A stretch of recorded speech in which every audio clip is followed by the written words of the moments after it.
नमस्ते दोस्तों, मैं हूं डॉक्टर योगेश राठौर। बात करने वाला हूं आज कोविड की वजह से कुछ इन्फेक्शन पेशेंट के अंदर बढ़ रहे हैं और एक ऐसी जानलेवा बीमारी साबित हो रही है जो कि उभर कर आ रही है।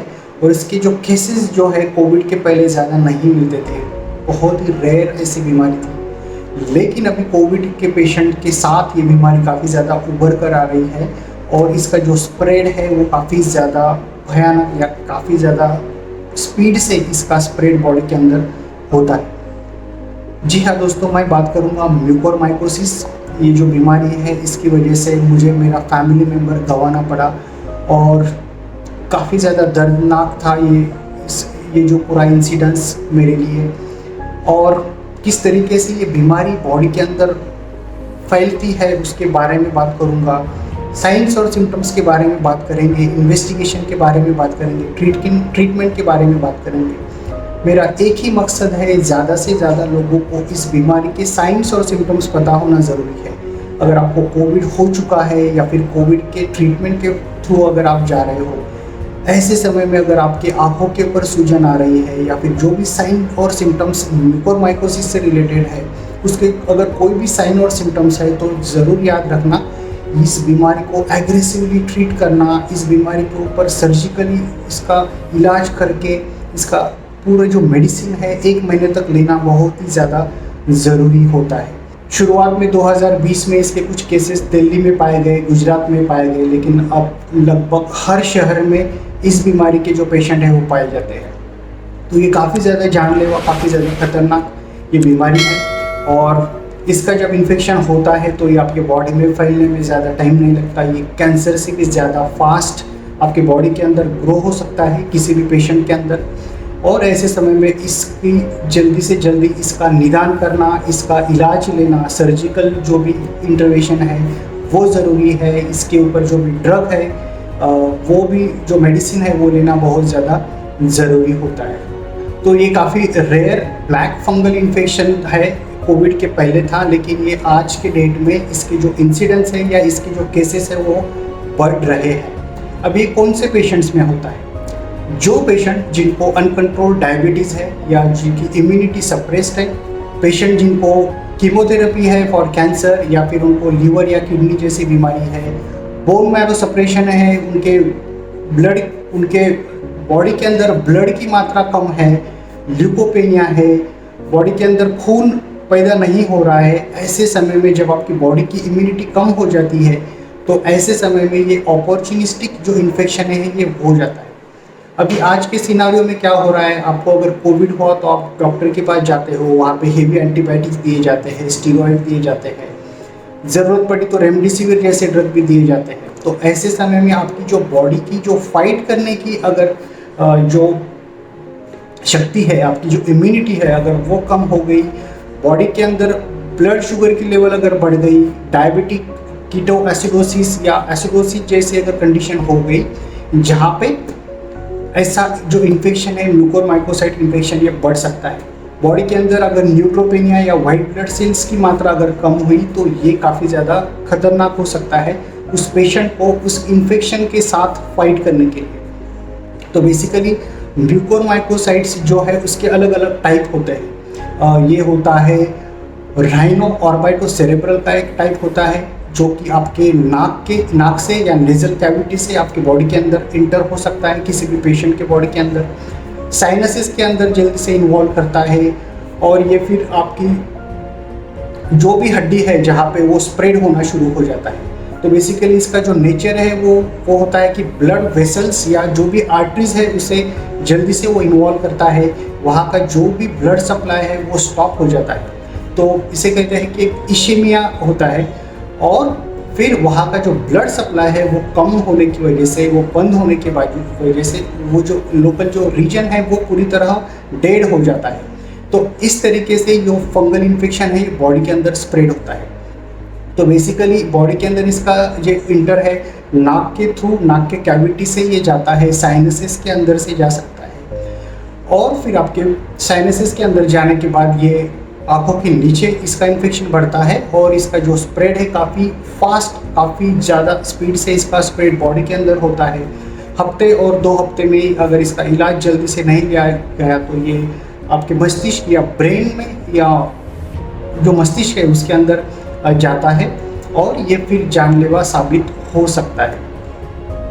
तो म्यूकोरमाइकोसिट्स के ज़्यादा केसेस है राइनोसेरेब्रल या राइनो ऑर्बिटोसेरेब्रल के केसेस है। पल्मोनरी म्यूकोरमाइकोसिस भी होता है जहाँ पे आपके पेशेंट के फेफड़े के अंदर ये इन्फेक्शन है वो फैल जाता है और ऐसे समय में ये काफ़ी ज़्यादा खतरनाक हो सकता है।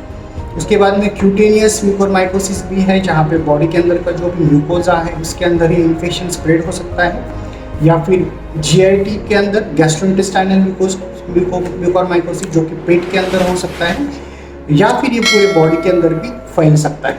साइंस और सिम्टम्स के बारे में अगर हम बात करते हैं तो म्यूकोरमाइकोसिस जो है एक्स्ट्रा ओरली मुंह के बाहर से अगर हम देखते हैं तो आँखों के अंदर सूजन आना या नाक जो है वो बंद हो जाना, ऐसा लगता है कि नाक बंद हो रहा है, नाक के अंदर से ब्लैक डिस्चार्ज आना शुरू हो जाता है और साइनसेस भी पूरे ब्लॉक हो जाते हैं।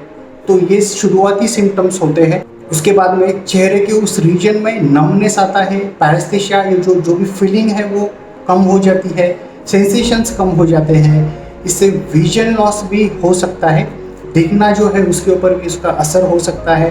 तो जैसे जैसे ये स्प्रेड होता है बॉडी के अंदर, ये जो भी हमारे क्रैनियल नर्व्स है जो कि हमारे बॉडी के फंक्शन में उसका काफ़ी बड़ा रोल है, उन नर्व्स को डैमेज करता है। और फिर जैसे जैसे ये आगे जाता है तो फिर आपके जो भी फंक्शन है, जो भी नर्व रिलेटेड फंक्शन है वो काफ़ी ज़्यादा उसके ऊपर उसका असर होता है। तो स्टेज 2 या स्टेज 3 म्यूकोरमाइकोसिस में अगर इसने काफ़ी ज़्यादा क्रैनियल नर्व्स के ऊपर अगर अटैक किया तो ऐसे समय में फिर आपको पूरी तरह फेशियल नर्व का पैरालिसिस हो सकता है, खाना निगलने में या पानी निगलने में भी तकलीफ हो सकती है, बात करने में भी तकलीफ हो सकती है। ये जिसका इसका जैसा स्प्रेड होता है उस तरीके के इसके सिम्टम जो है वो बढ़ते जाते हैं। मुंह के अंदर अगर देखना है तो डेंटल पेन हो सकता है, दांत में कहीं दर्द होना या फिर अचानक से पूरे दांत हिलने लगना, या फिर अलग अलग मल्टीपल जगह पे एब्सेस या पर्स ड्रेन भी देख सकते हैं। उसके बाद में अगर आप तालू के ऊपर देख रहे हो तो अल्सर्स देख सकता है, जो तालू का जो हड्डी है वो पूरी तरह खुली हो सकती है, या फिर आपका जो पैलेट है या जो तालू है वो ब्लैकिश या ब्राउनिश उसका कलर हो जाता है। तो ऐसे अगर साइंस और सिम्टम्स दिख रहे हैं तो इस बीमारी को आपको जल्दी से जल्दी इसका इलाज लेना बहुत ज़्यादा ज़रूरी हो जाता है। अभी इन्वेस्टिगेशन जो है, अगर इस तरीके के अगर साइंस और सिम्टम्स है जहाँ पे आंखों के ऊपर सूजन है या फिर नाक बंद हो चुके हैं या फिर साइनसेस में काफ़ी ज़्यादा लग रहा है कि इन्फेक्शन है और खाना निगलने में अगर तकलीफ है, तो ऐसे समय में इन्वेस्टिगेशन में सीटी स्कैन किया जाता है। सीटी स्कैन में पीएनएस व्यू किया जा सकता है, या फिर सीटी ब्रेन किया जा सकता है, या फिर सीटी ऑर्बिट किया जा सकता है। और आगे चल के जब सर्जिकल इंटरवेंशन का जब प्लानिंग होता है तब एमआरआई करके कितना सॉफ्ट टिश्यू इन्वॉल्वमेंट है वो भी देख सकते हैं। तो ये सारे इन्वेस्टिगेशन करने के बाद इसका इलाज करना ज़रूरी होता है। दोस्तों, म्यूकोरमाइकोसिस की जो पेशेंट है उनका जो इलाज है वो अलग अलग डॉक्टर के थ्रू होता है। अगर इनिशियल केस है जहाँ पे आपके नेजल कैविटी के अंदर या फिर साइनसेस के अंदर ये इन्फेक्शन है, तो ऐसे जो टाइम पे ईएनटी सर्जन जो है वो नेजल एंडोस्कोपी से जो भी इन्फेक्शन है वो निकाल देंगे। वहाँ से सर्जिकली पूरा जो डेड पोर्शन है वो निकालने का काम होता है इनिशियल फेज में ईएनटी सर्जन से। लेकिन अगर काफ़ी ज़्यादा इन्फेक्शन बढ़ चुका है और ये ऐसा लग रहा है कि पूरे हड्डी में बढ़ चुका है और ऊपर की हड्डी में अगर ये इन्फेक्शन ऐसे टाइम पे बढ़ रहा है, तो ऐसे समय में मैक्सिलोफेशियल सर्जन की भी ज़रूरत पड़ सकती है, जहाँ पे वो जो भी डेड पोर्शन है, जो भी नेक्रोटिक पोर्शन है, उसे पूरी तरह निकाला जाता है। तो maxillofacial surgeon and ENT surgeon इनकी ज़रूरत पड़ सकती है। अगर आँखों का इन्वॉल्वमेंट है तो ऑप्थेल्मोलॉजिस्ट की भी ज़रूरत पड़ सकती है। अगर ये इन्फेक्शन ब्रेन के अंदर स्प्रेड हो चुका है तो फिर न्यूरोसर्जन की भी ज़रूरत पड़ सकती है। तो डिपेंडिंग अपॉन स्टेजिंग क्या है म्यूकोरमाइकोसिस, जो कि सीटी स्कैन में पता चलता है, क्लिनिकल साइन और सिम्टम्स से पता चलता है, तो उसका जो सर्जिकल ट्रीटमेंट का प्लान किया जाता है और फिर अकॉर्डिंगली ये जो टीम है एक साथ इसके ऊपर काम करती है। जब मेडिसिन की बात आती है तो amphotericin B is the drug of choice, जिसका काफ़ी अच्छा रोल है म्यूकोरमाइकोसिस में। और मेरे हिसाब से ये ड्रग काफ़ी ज़्यादा अच्छा काम करता है। लेकिन इस चीज़ को याद रखना है कि अगर आप सर्जिकली इस बीमारी को नहीं निकालते हो और आप एम्फोटेरिसिन बी दिया जाता है सलाइन के थ्रू, तो भी ये इन्फेक्शन बढ़ सकता है, क्योंकि उस जगह पे जहाँ पे डेड एंड नेक्रोटिक पोर्शन है वहाँ पे ये एम्फोटेरिसिन बी जैसा मेडिसिन है वो उस जगह पे पेनिट्रेट नहीं होता। ऐसी जगह पे वाइट ब्लड सेल्स भी नहीं पहुँचते, तो ऐसे समय में एम्फोटेरिसिन बी का जो रोल है वो काफ़ी ऐसे टाइम पे वो कम हो सकता है। तो सर्जिकली डिब्राइडमेंट बहुत ज़्यादा ज़रूरी है और 3 to 5 मिलीग्राम पर KG of amphotericin B, liposomal amphotericin B IV line से दिया जाता है और कम से कम 10 से 12 हज़ार का ये इंजेक्शन रोज़ दिया जाता है और ये इंजेक्शन 4 हफ्ते तक भी देने की ज़रूरत पड़ सकती है। बट सबसे ज़्यादा ज़रूरी है आपकी बॉडी के अंदर अगर वाइट ब्लड सेल्स नहीं बन रहे हैं, परसिस्टेंट न्यूट्रोपेनिया है, तो फिर ये इन्फेक्शन से बाहर आना मुश्किल हो सकता है। तो इन सारी चीज़ों को याद रखना है।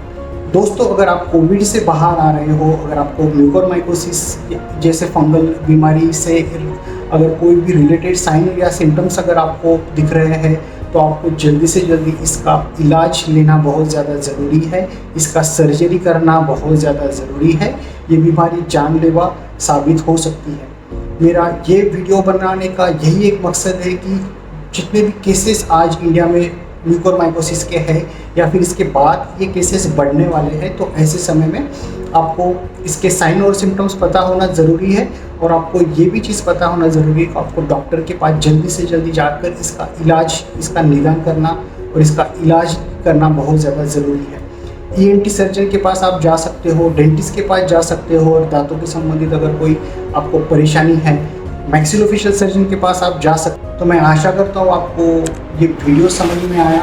दोस्तों, इस वीडियो को ज़्यादा से ज़्यादा शेयर करना है ताकि भारत में जितने भी लोग हैं जिनको इस बीमारी से संबंधित जो भी साइंस और सिम्टम्स है उनको समझ में आए कि इसका इलाज जल्द से जल्दी लेना बहुत ज़्यादा ज़रूरी है, वरना ये जानलेवा बीमारी साबित हो सकती है। तो मैं मिलूँगा आपसे अगले वीडियो में, तब तक के लिए शुक्रिया।